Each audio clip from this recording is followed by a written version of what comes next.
All right. Thank you everybody for being here for watching this video today. I'm very excited to have Kimmy. She's one of my clients and has been gracious enough um, to agree to be here and to be brave and to tell her story. And the reason I want Kimmy to tell her story is because I want you to know that you're not alone in the weird things that have happened to you. And again, it's all about sharing information, and we are the disclosure. And so it's time, for us to speak up. And the information that Kimmy was giving me was information that I thought was important, especially because it included reptilians in it. Um, and to me, I don't know why I feel like they're even more menacing than grays, but again, remembering that they're here to create a story for us so that we can grow. Kimmy, I want you to tell me um, so let's start from the beginning and tell me all the amazing stories that you told me. Hi everyone, I'm excited to be here and to share my stories. Really am. I'm grateful. I'm Kimmy. Uh, and I love the weird life with weird experiences that I've forever. Uh, I had religious explanations for them. I just put them in the box of a demon's religion. That's all I've thought. But it's not like that, obviously. Um, so when I was really young, um, I had some encounters, abductions too, with reptilians. My mom too. She thought that the house was haunted because she was seeing lights and stuff, and them speaking in their weird Rory language. Um, so the memory that would never leave, have never and would never leave my mind. Although I think they tried to erase everything, but that memory was so traumatic and so emotionally strong that no matter what, I could never, ever, ever, ever forget it. Is I was a toddler. I don't know exactly. I could speak a little. I could walk, but I've started speaking and talking relatively faster than children, like 7 months old. That's when like everything started like speaking and walking and running and stuff. So you Uh were you were more advanced than other kids. yes, I Yeah. will. Yeah, I will. doing everything a lot earlier. Yeah. I have memories from obviously child, like very, very, very, very early childhood, and also before even being born. I was just around hovering. Going back to that memory, I was sleeping with my brother in the same room. He's in his bed and I'm sleeping on the floor. Um, and for whatever reason, I kept waking up. And my brother had this old stereo thingy that you would put cassettes in it to listen to music. And it kept like working just on its own, just working, and it stops working, and it's like this noises. So it was some magnetic interferers thingy. Um, and at a moment they were there. two of them. I couldn't see them. I was just sitting there in my bed, and they were just standing on the door. It was dark. I couldn't see them. Obviously, I cried when I woke up as a toddler, but no one would wake up. No one would wake up. My brother was right next to me. My sisters were sleeping in their room right in front of ours. The doors were open, everything, but no one would wake up. And they were just standing there, just having conversation in their Rory language. I thought it was barbarian because there's a lot of people that still speak the native language here, where I am, and I don't know that language.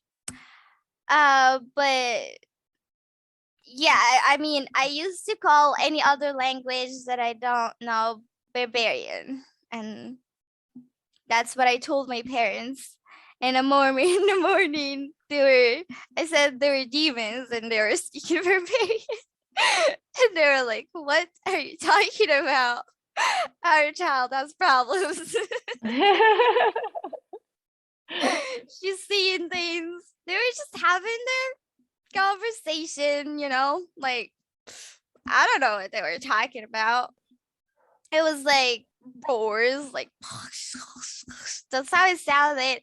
You could feel that, like you could see that it's a language, like there's words in it. You could like listen to the structure of it, but it's still very weird language. Do you remember if you smelled anything different? Of course, it smelled so bad. I guess that's the most important detail that helped me personally realize, oh, it's I'm not them. making it up, right? I'm not not crazy. making it up. I'm not crazy because I'm talking about the smell. Everybody's talking about, not just me. A lot of people are smelling this rotten, just so bad, like rotten smell, like I don't know the word. If there's like water, like not a lake, like a really dirty lake. That's how it smells like. It's a moist, just rotten smell. And that's just how they smell all the time. It's just their thing. Yeah. And is that's the one that where the other Draco came in, right? With the red cape? Is that the story? Yeah, that's the memory. So there were just two of them at the door talking. There was some light. There is no where I'm sitting. There's no windows to the outside. Like it's not moonlight or just regular street light. No, there was some light, and then it disappeared. And that's when like they were there. So the just two, the two Yeah. that were there having the conversation, did they have tails? No, I didn't see any tails. Okay, so those two had no tails, but then the one with the red cape that came later had a tail. No, I didn't see any tails. Okay. Maybe, but I didn't see any tails. Okay. So they were just standing there having the conversation. The third one just appeared, just like that. Like, now I'm here. I don't know what they said. I think they said something about like if things are ready, like they're waiting on something. In the session we we found out that they were just trying to make things go smoothly, and they're basically like so under the table so that like they don't draw any unwanted attention. They don't want to fight nobody. They don't want to get found out. So they just trying to wait to see if it's safe for them to basically abduct me. So that's what they were waiting on. And yeah, again, he just like disappeared.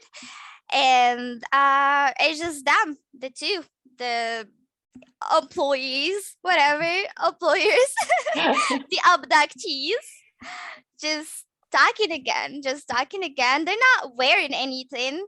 The one, I don't know what to call them. Are they people? I don't know. I don't consider them as people. The beings. I call them beings. The beings. Mm-hmm. Yeah. People have compassion. They don't. I don't know. Exactly. Yeah. Yeah, that's why I don't think they're not people. They're definitely beings, but you can call them reptilians. That's what they are. Yeah. Yeah. So the one with the cape not wearing anything either, just the red cape with like something on it here, like I guess like a golden something. I don't know how it looks like. Exactly, I don't remember, but that's all they're wearing. That's all they're wearing, and they I couldn't see them at first because it was dark, but something happened, and I was able to see them. Like I was seeing from a different wavelength. Basically, like there's the regular lighting, the regular way of seeing things, and it's dark, and then for a split second, everything was yellow, and they were very clear in front of me, and I could see the third one coming in and just disappearing, and them just looking at me and like a test subject. That's all, like a test subject, like scientists in a lab watching a a mouse, like no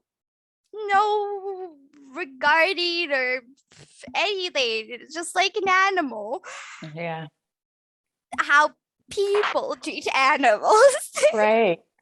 And then what did they actually do you remember them abducting you or no? I don't remember them abducting me. All I remember is that I annoyed them. I didn't let them speak. I was just insulting them with my baby words because I was scared. I got scared, so when I could see them, I gathered myself and I was like, just get away from here. I was like angry, like trying to hide my fear with anger, being angry at them, like trying to be brave. I was trying to be brave. I was and when they didn't, like they discarded me, like they didn't care what I was talking about. They would just like shut up for a split second, like, and then just go back to the conversation. I was like insulting them. I told them at first to go away, let me sleep, and I just didn't let them speak. Whenever like they would go back to speaking, I would like insult them like that. So what I remember is that one of them just like had enough, and he super powerfully jumped behind me. One moment he was there, the other moment he was behind me, just like that, just like Flash.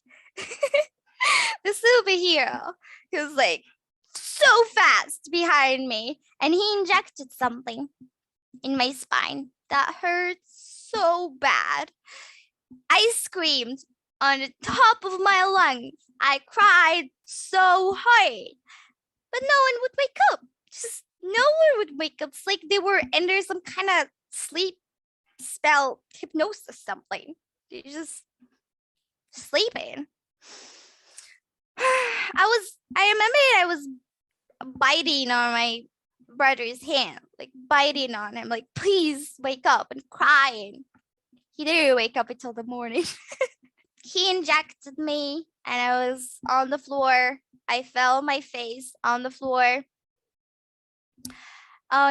Yeah, on my sheets, and I lost consciousness.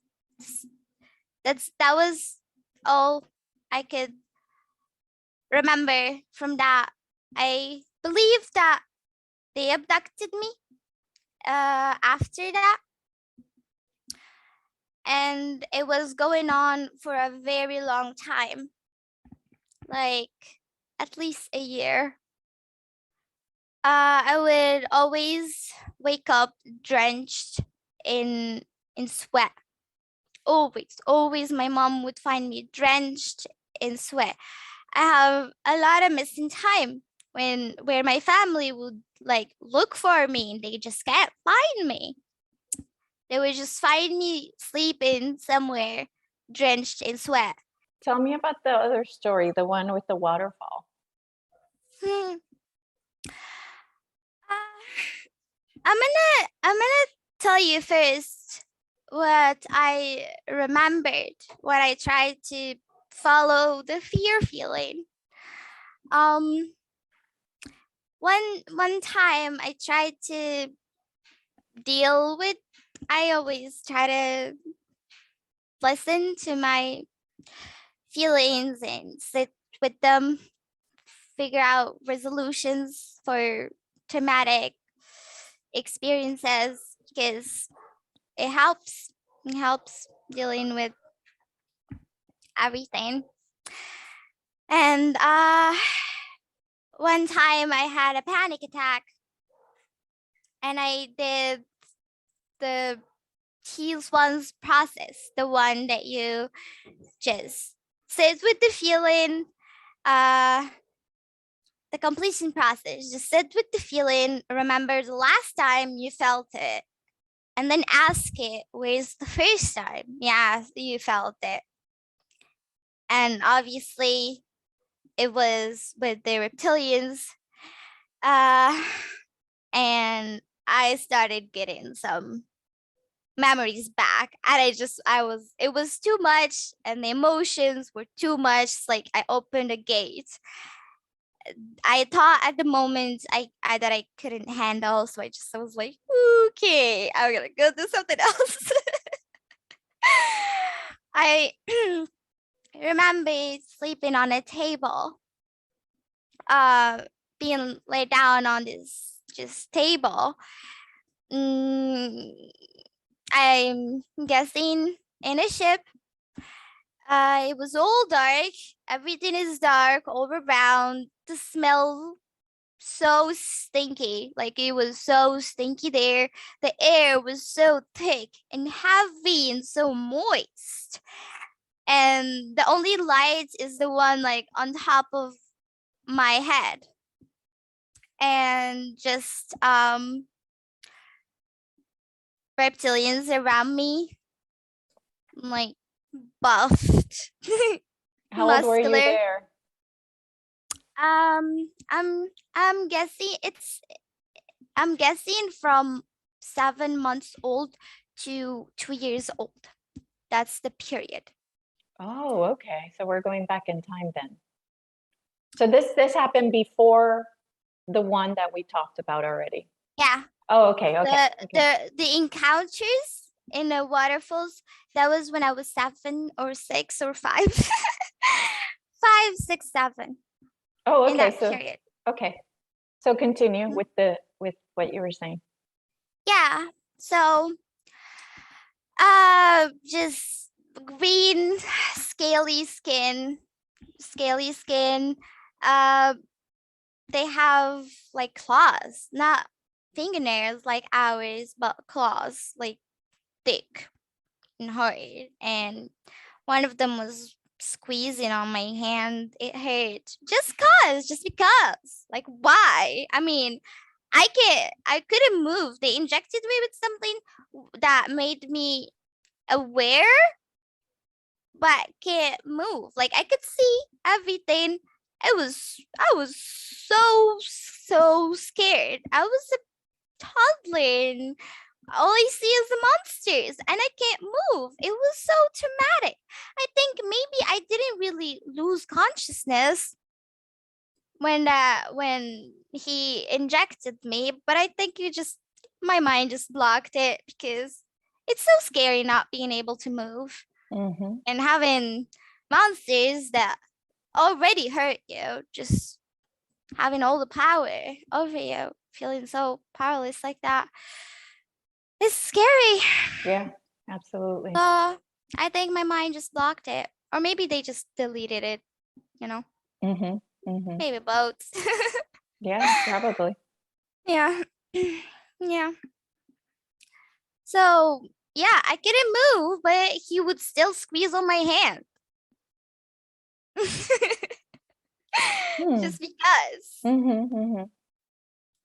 They love, I feel like they have like really strong ego and they just love scaring kids. They love making kids scared more and more and more and more and more. Just because. And well, remember that's their food. Their food is the fear energy. That's oh what really? yes.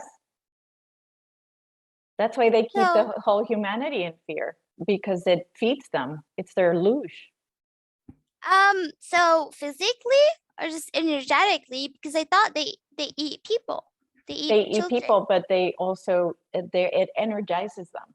Our fear energy energizes them, almost like taking cocaine to someone, right? Like it's like, so like do they like smell it like hormones wise or something? That I don't know. It's energy, so I believe they feel it. It's like they just feel like that rush, like you know. So I think it's hormones because actually even people do that. Even like underground, like dark stuff, people they get high from this fear hormones only existing in kids. And Yeah. they get high with it. That's my assumption. That's I mean, I'm not an expert on this. This is just what, I have some intuition, right? So that's what my intuition tells me. That's what my Yeah, that's what my intuition tells me too. Like they just love making kids afraid, especially in a I could see that more clearly in the encounter with them. He was just trying to make me afraid, and then when I didn't get scared, it was like offended, even with like in that memory when like I was trying to be brave and just insult them and stuff, I was like offending them, like how dare you filthy small human. right. That's the energy that I could feel like I'm in from them, like how dare you. Yeah. And they were around me and just injecting me with something that hurt so bad. It hurt. It was burning me in my veins, and I could feel it in my left brain. I could feel my left brain just hurting so bad. Maybe it was also injected, like I was injected with something here, or I could feel my left brain burning so much and my veins like burning. And until this day, whenever like I have a phobia of needles. I can't do needles. Yeah. And whenever like I really need to do like a blood test or something, they can't find my veins. I'm like, my veins are like someone who uses heroin or something. They just can't find them. They're like, do you do drugs or something? Where's your veins? They keep looking for them, and like even here they can't like find them. And yeah, I always give them like a hard time trying to get like blood for me or something. So yeah, that was that memory. So I'm guessing that's like what happened after I passed out. Right. I don't really know. And yeah, my sister finally, when I regained my consciousness, I woke up and my bad. I was terrified. I was hysterically crying, and I was alone. No one would wake up. And after ages, like ages, it felt like forever, my sister finally woke up, and she came rushing to me, and she found me just squeezing myself in a corner and just like crying hysterically. It was so scary. I told her like evil witches, they came and they hurt me. I thought they pinched me in my back. I told her like it's a witch and she has claws, and she pinched me in my back. And she looked like she checked my bag, and I had like a scar, something. It was red, like nothing, like didn't have anything, but it was red. And she got scared when she saw that, but she was trying to be calm. She was trying to be calm, so like she would call me. And I remember that I would still see that spot of light. You know, when you like take a light and you stare at it for too long, when you look, also even when you close your eyes, you can see the light spot. Right. That was like a lot. I could see like that a lot. I had like trouble seeing, and she woke up my other sister to like help me, and they tried to move like my sheets to where they are, so like I could like sleep with them.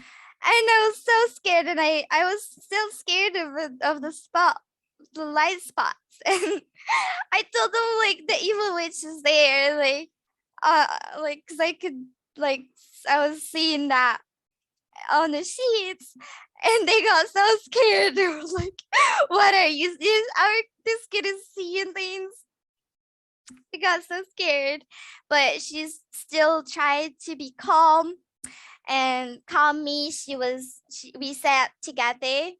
Like I sat next to her. She was reciting Quran verses. She thought it's, in case it's demons. I mean, yeah. She was reciting Quran verses to me. So like I would repeat them, and she was calming me. She did a good job calming me.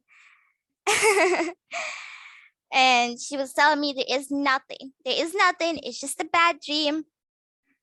There is nothing. And in the moment, she was like, repeat that. There is nothing. And in that moment, when I tried to repeat it, another one showed up. And he just laid under the bed so that he would scare me more. And he just laid there. I could see his scaly skin, his scaly, buffed, muscular, long hand, and his claws just laying. And I think he was like wearing something like under the bed, just like that. And I was like, no, there is something. It's there. And she was like so scared, was still trying to calm me. She was like, no, there is nothing. There is nothing. But I was like, it's right there. It's right there. So she couldn't see it. She couldn't see it. No, she couldn't see it. Okay. But I could. Oh, yeah. I forgot that. That I could see it, but she couldn't. Okay, so what happened next? He disappeared, and then I told her, oh, it disappeared. And she was like, see, there's nothing now. There's nothing now. Yeah, it was scary. It was really scary. Now I remember I cried so much. I was screaming so much. Yeah. Yeah. And she was like my mom, my older sister. She was like my mom. And she sat with me, even though she had school like in the morning and everything, and she sat with me. Beautiful. Yeah, try to calm me and everything. And yeah, it helped a lot. But they still made sure that I be scared. Right. Like the moment I completely calmed down, he just showed up under the bed. Um, the next morning, I told like my dad asked like what was all the crying about and everything, and I my sister told them that like it's a bad dream and stuff. He was like, "Oh, all of that is a bad dream? Like all of that crying is just a bad dream?" And I was telling them like with my baby words like monsters, witch, this and that, and I was talking about it like a lot. I was talking about it like a lot, and I believe I also was drawing like green people and stuff. So my dad he got concerned and he was like trying to help me too, like to not be scared, to not be traumatized. And he was telling me like there is nothing, it's just imagination, it's just a bad dream. And even though like they were trying to help and maybe that's the right thing to do, I don't know, but I don't know. I don't really know what you do in case you have a kid that comes to you like that. Like, what do you do to help them? But them trying to tell me that there is nothing, it's just imagination, a bad dream. It was also traumatizing because I know what I saw. Like, don't tell me what I see isn't real, you know? Yeah, I absolutely. yeah, like They need to validate your experience. And yeah. when they don't validate your experience, they can also lead you to think you're crazy and then start being, thinking you're crazy, which is not a good Yeah. thing. So yeah, but I'm glad that you were able to like in your mind stand your ground and say, no, I know what I saw, instead of going, I think I'm crazy, you thank God Yeah. you went the right way, the right thought. I'm really stubborn. I'm really stubborn. So because Yeah. I'm short on time, do you want to tell us the story about the waterfall? Yeah. Um so when I was between 5 and 7, um we came here to the city, and outside of it there is this waterfall that is very much known of having demons. Like all the people, the natives that live around, it's not in the city, it's outside the city. And there's a lot of natives that have like still have like tribes. Well, they're modern tribes, but still like kind of the same. Um, and they all know, they know it. It's not just like a legend, stories. No, like they know for sure, like it has demons. Like if not, almost everybody, if not everybody, had some weird experiences there. So also people, I mean kids, they disappear there a lot. So we went there, and I remember like and when we were driving, I was like, so it has demons? Are we gonna see demons? Because I heard someone like them talking about the legend of it. And we met someone there that was like telling my dad, is this your first time coming here? Keep an eye on your kids, they disappear, there's demons that steal kids.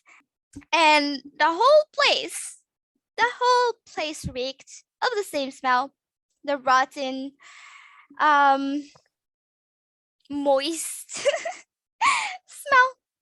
So bad. Ugh, I can smell it right now. Ugh.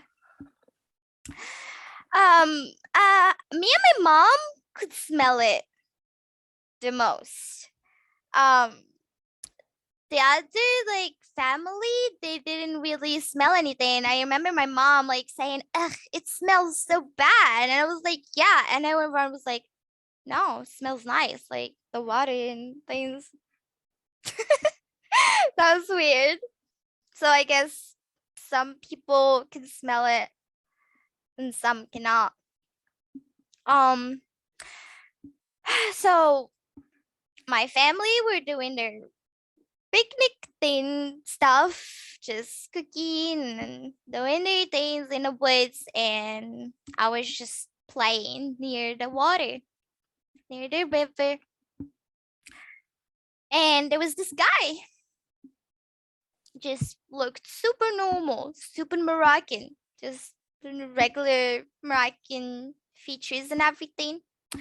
And he was laying down on this huge rock, just in the middle of everything, just big rock, just in the middle of everything. And we did go there another time, and that super big rock just is not there anymore. That was really weird. A weird rock. Yeah, that's weird. Like, how do you just how come a rock like that just disappears? Anyways, he was just laying on it, and just watching. Really odd looks, like weird person. That's all I thought. It's just a weird person, and it spiked my curiosity as a kid, because the way it was just like analyze, like just sitting there forever, just sitting there, laying on that rock and just watching the people, watching me, watching the people, watching me, just like weird analytical looks. And it spiked my curiosity. So I don't know if I'm the one who spoke first with him. My memory is fuzzy about that, because I also had missing time there. So I don't really know what happened exactly, but I do know we had a conversation. We had a conversation.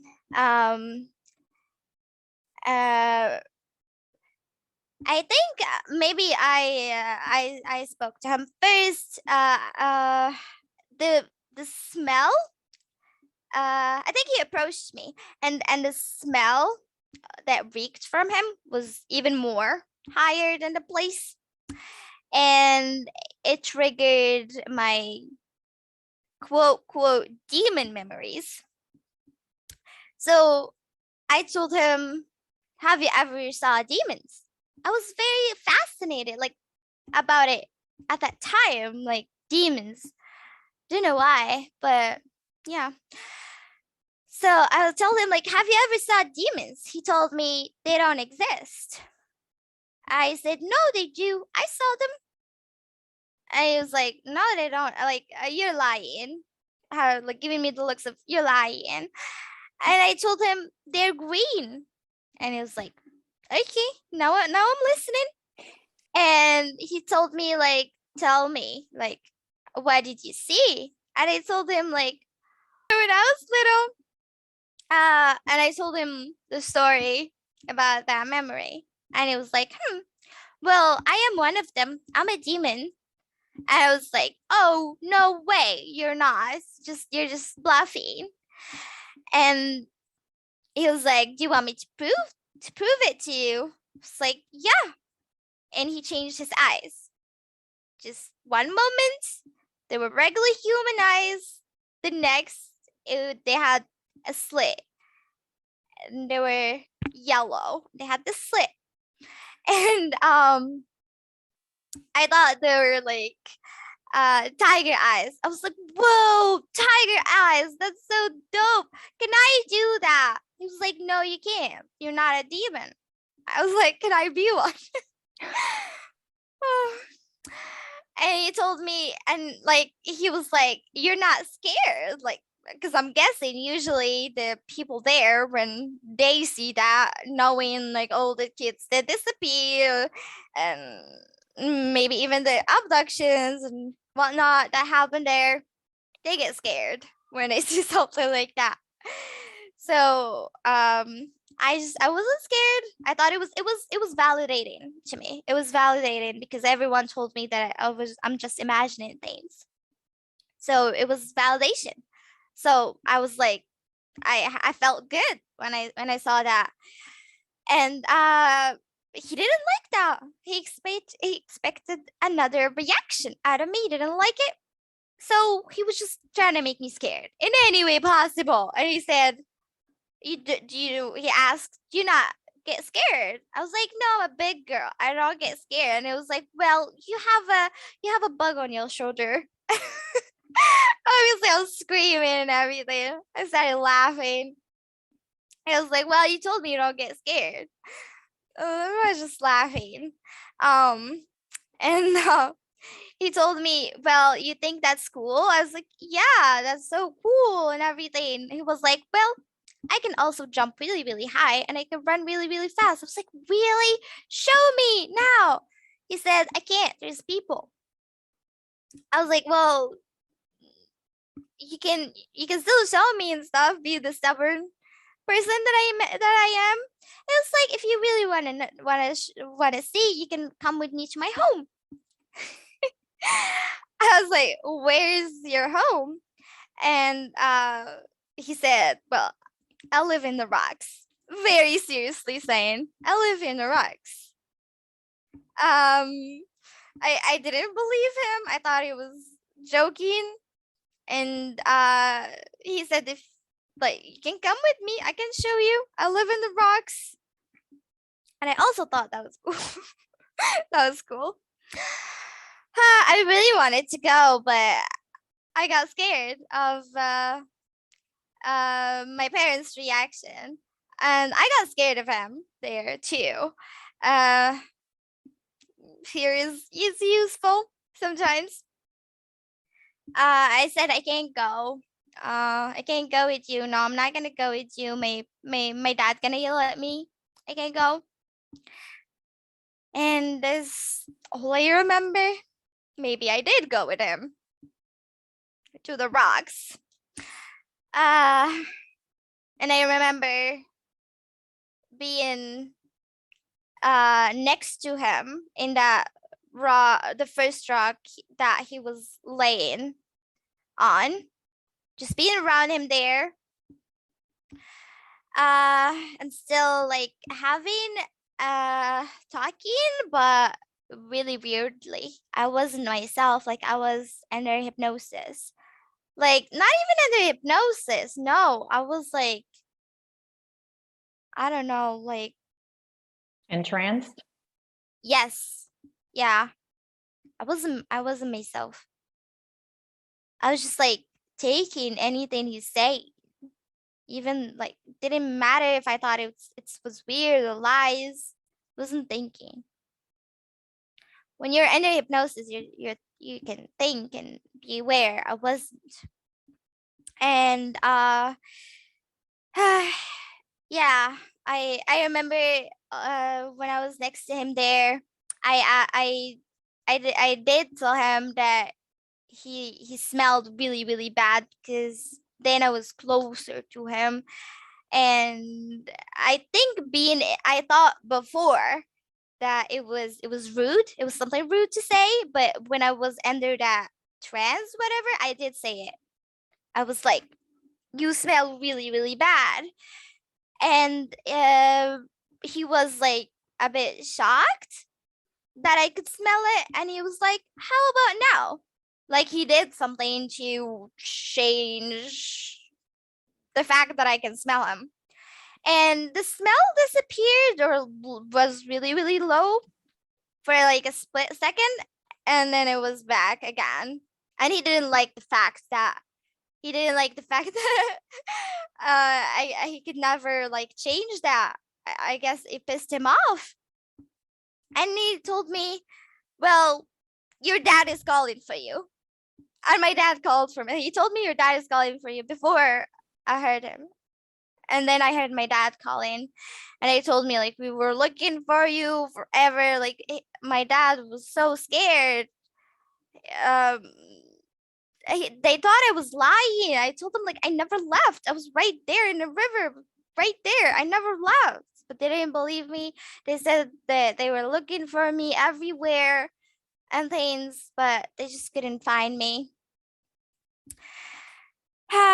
Yeah, and I believe he was still when I was with my family, eating and stuff. I could still smell his smell really close sometimes. So I think he was like following me, being invisible or Hmm. something. Yeah, Yeah. probably. Do they do that? They get invisible?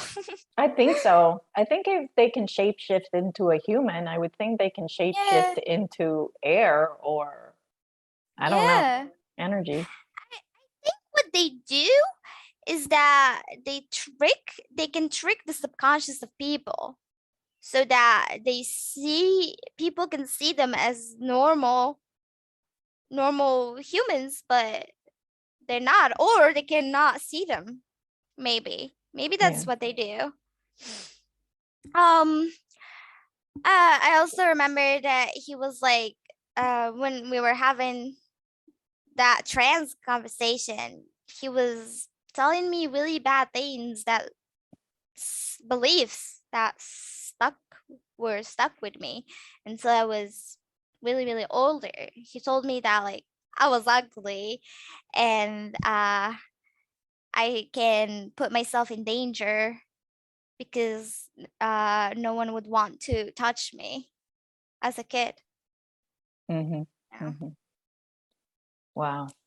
And even like if I imagined the eyes and I imagined everything, a normal person wouldn't say something like that to a 5-year-old. Right. They're just damaging you on purpose. Yeah. Yeah, that's evil. Yeah. Yeah, that was, and the beliefs stayed with me that I was ugly. Uh, no one would want me. Wow. And but you were able to change that, right? Later on, Yep. you were Yep. able to realize that it Yeah. wasn't real or true. Yes, I did work with all my emotions, as I said, and I fixed everything. I mean, almost everything. I'm normal now. I had eating disorders, anorexia and bulimia, depression, a lot of anxiety, but just sitting with my emotions, I could fix things. Hmm. Hmm. Hmm. Things that, you know, mainstream psychology doesn't really do. They just Right. give you meds and talk to you for like 30 minutes in the week. It's not very helpful. You need to do an effort yourself to change situations, and I thought it was impossible, but it's very it's not that hard actually. It just looks really hard, but it's not. It wasn't that hard, and I was able to recover from the eating disorders, the thing that I thought would never be able to do for 9 years since I was 12. I was starving myself and for days and weeks, and just if I lose control and binge, I would just purge everything and then like go into bulimia mode and just purge like 5 times a day. It was tough, Yeah. but But you made it, it through. I did. I made it too. And it's you don't want that level of suffering. You don't want it for your worst enemy. You don't want that for anyone. Yeah. But at the same time, it's a really good experience. All of it, the journey, it's Yeah. nice. Yeah. It's No, I nice. understand. Yeah. Of because the growth that you get from that is big. Yeah. And Yeah. being to help others too. Yeah. And Yeah. do you think you're still being abducted now? No, I don't think so. Okay. I don't I don't think so. I ask for help too. Like spirit guides to like help me and protect me. And I can feel the help and I can feel the protection. That's I wonderful. don't, Do you do yeah, anything specific at night to help, I mean, to protect no. yourself? I do imagine the Merkaba. I imagine the like Merkaba around me turning, and I ask for spirit guides to protect me, and Archangel Michael and Israel and Jesus and Buddha and whoever whoever like I can think of, and that's all. And Okay. I feel protected. And that's all. Very, very good. That's very good. And Yeah. do you think that this session helped you? Yeah. Yeah, the session helps me a lot knowing the session helps me a lot knowing how easy it is to connect to my higher self, and I should just trust, just trust that intuition. And uh, as you said, you're already connected. Just listen to it, even if it feels weird, or or you just don't think about it. Just listen to it. It doesn't hurt to believe it. Yeah. Yeah, I absolutely. and I do feel way more connected and relaxed when it comes to speaking to my higher self. Good. Awesome. That is awesome. Well, I want to thank you so, so much for being brave enough to tell us your story, and um, hopefully Can, we can get others to, speak yeah, up too. yeah. Can I add one more Yeah, thing? I want to talk about my friends. um, experience. Your yeah. experience. Okay. I have like Um, 5 minutes because I I, have to go. So, I want to. So one time I was just sitting with my friends and speaking about demon experiences, and by demon experiences, reptilians, especially in this city. I don't know why, but this city specifically. hmm, I was telling them about that memory, and then my friend's sister, she was like green, yellow and red eyes, this uh scaly green skin. I was like, yeah, claws. And she's like, I had a dream about them. And she woke up with a scar on her thigh. She said that in the dream he was choking her, and it was a scar on her thigh when she woke up. I maybe she like tried to fight or something, and that happened. And then the cousin also spoke up saying I had the same experience with. And then I was like, the smell? Oh yeah, the smell. And it just hits. But for whatever reason, even then and there, I wasn't able to put like one on one together that it's aliens. It's not demons hmm, for whatever reason. yeah, It's like some kind of spell, like for you to not realize it. I did know about people's experiences and I knew about you and everything, but it wasn't able to do one on one together, even though it was so obvious. yeah, yeah, Yeah. big time, big time. So for those who are wondering, Kimmy is in Morocco, and Kimmy, do you remember the name of the waterfall, just in case, so people know not Yeah. to go there? It's called Waterfall of uh Dodd. It's literally just the letter D but in Arabic, Dad. That's what it's called. In Sitat, uh, the city, it's outside the city. That waterfall gets closed for like military people, trucks, big. A lot of people just go there and close it from time to time. That's what happens. Netanyahu came there once. He came there. It's a small city, so word spreads very, very fast.